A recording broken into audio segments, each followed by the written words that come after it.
Svätý Jan Gualbert, opát, zakladateľ rehole Valombrosánov.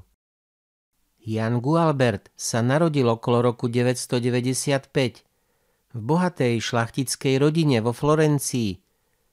Otec poskytol svojim Jánovi a Hugovi synom dokonalé vzdelanie a určil ich pre vojenský stav. Obaja mládenci žili svetáckým a lachtikárskym životom. Rodičia boli na nich hrdí. Kedy, ako došlo v Jánovom živote k obratu, nevieme. Hovorí o tom len nezaručená legenda, podľa ktorej istý florenský šlachtic zavraždil Jánovho brata Huga. Podľa vtedajšieho zvyku bol Ján povinný pomstiť ho. Dlho po ňom pátral, až raz ho nečakane stretol. Ján vytiahol meč, avšak vrah bol bezbranný a hodil sa pred ním na kolená. Prosil ho, aby sa nestal vrahom aj on. Bol práve Veľký piatok. Pre Krista, ktorý zomrel na kríži, odpustil kajúcemu Lotrovi a modlil sa za svojich vrahov. Ho žiadal, aby mu daroval život. Ján sa zachvel a bojoval ťažký vnútorný boj. Nakoniec mu povedal: keďže ma prosíš mene ukrižovaného v tento posvätný deň, odpúšťam ti, choď v pokoji a modli sa za mňa, aby aj mne Boh odpustil. Na to Ján rýchlo pokračoval v ceste. Zahrúžil sa do seba a spomenul si na mnohé svoje hriechy. Došiel až k benediktínskemu kláštoru svätého Miniata. Vstúpil do kostola a hodil sa na kolená pred krížom. Rozhodol sa, že opustí svet a bude robiť pokánie.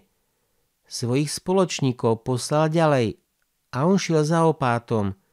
Všetko mu vyrozprával a nakoniec ho žiadal, aby ho prijal do kláštora. Opát váhal, myslel si, že je to len chvíľkové splanutie citov upyšného a hriešného šlachtica. Rozprával mu o ťažkostiach kláštorného života, o chudobe a zriekaní, no nakoniec na Jánovo naliehanie mu dovolil, aby zostal v kláštore, no rúcho mu ešte nedovolil obliecť. Jánovi spoločníci sa vrátili domov a vyrozprávali, čo sa stalo. Otec sa rozneval a ponáhľal sa za synom. Vyhrážal sa, že zbúra kláštor, ak syn nepôjde s ním domov. Opát mu v pokoji odvetil, že syn hneď príde. Ak bude chcieť odísť, nikto ho nebude zdržiavať. Keď sa však Ján o tom dopočul, zobral starý mníšsky odev, obliekol si ho, ostrihal si vlasy a takto prišiel k otcovi. Vyrozprával mu všetko, ako odpustil bratomu vrahovi, ako sa rozhodol zmeniť život. Prosil svojho otca, aby ho nechal takto žiť. Otca to omekčilo, objal ho a požehnal. Nechal ho v kláštore a vrátil sa domov. Od toho času Jána nemohlo nič zastaviť. Vytrvalo sa usiloval o čnosti, postil sa, v noci bdel a modlil sa, pokorne poslúchal. Všetci bratia si ho oblúbili. Keď zomrel opát, všetci ho žiadali, aby zaujal jeho miesto, no on to rázne odmietol. Hovoril, že vstúpil do kláštora preto, aby poslúchal, nie aby rozkazoval, aby prekazil všetky ich zámery. Odišiel spolu s ďalším mníchom preč. Túžili po ešte väčšej prísnosti a odriekaní. Odišli na východ od Florencie do kraja Campus Camaldoli. Tam našli dvoch pustovníkov, Pavla a Gundhelma, učeníkov svätého Romualda. Pri nich zostali, postavili si chyšky a žili v kajúcnosti podľa prvotných pravidiel svätého Benedikta. Po niekoľkých rokoch Ján odišiel na západ bližšie k Florencii a usadil sa v kraji Vallombrosa. Predpokladal, že tam bude môcť v samote žiť len pre Boha, no jeho nábožnosť a svätý život začal priťahovať veľký počet mníchov a laikov, ktorí ho žiadali, aby pod jeho vedením mohli žiť nábožný život. Spočiatku bývali každý vo svojej chyške, no neskôr si postavili spoločnú kaplnku i kláštor. Údolie im darovala opátka svätého Hilária. Počet reholníkov stále rástol. Ján ich preto rozdelil na kňazov, ktorí sa zamestnávali iba duchovnými vecami, a bratov, ktorí sa starali o hmotné potreby. Reholníci žili podľa reguly svätého Benedikta, ktoré Ján doplnil o niektoré štatúty. Bratia žili v prísnej klauzúre, nesmeli vychádzať z kláštora a predpisy ohľadom stravy, šatstva, disciplíny a mlčanlivosti boli veľmi striktné. Ján zaviedol noviciát.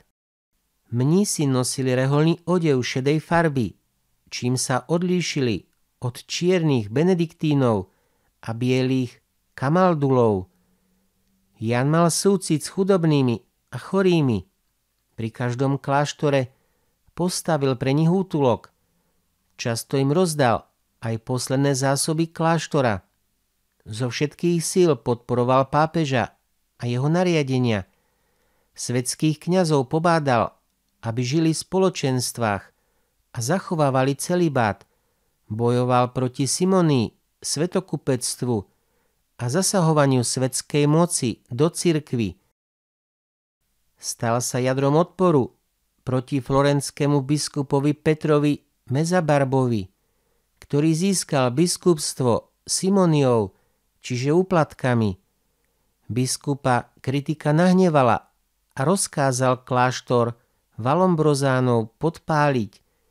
Tento zločin Florentianov ešte posilnil a množstvo ľudí sa zišlo, aby žiadali Valombrozánov, nech urobia skúšku ohňom podľa vtedajšieho zvyku. Ján povolil a prikázal jednému zo svojich mníchov, aby podstúpil skúšku ohňom a dokázal pravdu obžaloby. Mních vyšiel z tejto skúšky víťazne. Florentiania na to poslali z pápežovi, ktorý potom biskupa zbavil úradu. Správa o tomto spore sa rozniesla po celom Taliansku. Viaceré cirkevné združenia potom prosili Jána, aby im poslal svojich kňazov, pretože nechceli prijímať sviatosti od kňazov, ktorí získali svoj úrad Simoniou. Ján im vyhovel a poslal niekoľkých kňazov do tejto služby. Ján sa sám z poníženosti nestal kňazom. Staré životopisy píšu, že Boh ho obdaril vykonaním viacerých zázrakov. Vo veku 78 rokov upadol do ťažkej choroby. Práve bol v kláštore v Pasignano. S radosťou sa začal pripravovať na odchod k Pánovi. Zavolal si opátov kláštorov, ktoré viedol, a prikázal im, aby zachovávali pravidlá a dokonalú bratskú lásku. Jeho posledná reč sa nám dokonca aj zachovala. Zomrel 12. júla 1073 v Pasignane a tam ho aj pochovali v kaplnke kláštora. Za svätého ho vyhlásil pápež Celestín III v roku 1193. Svätý Ján Gualbert, oroduj prosím za nás, ktorí sa k tebe utiekame. Amen.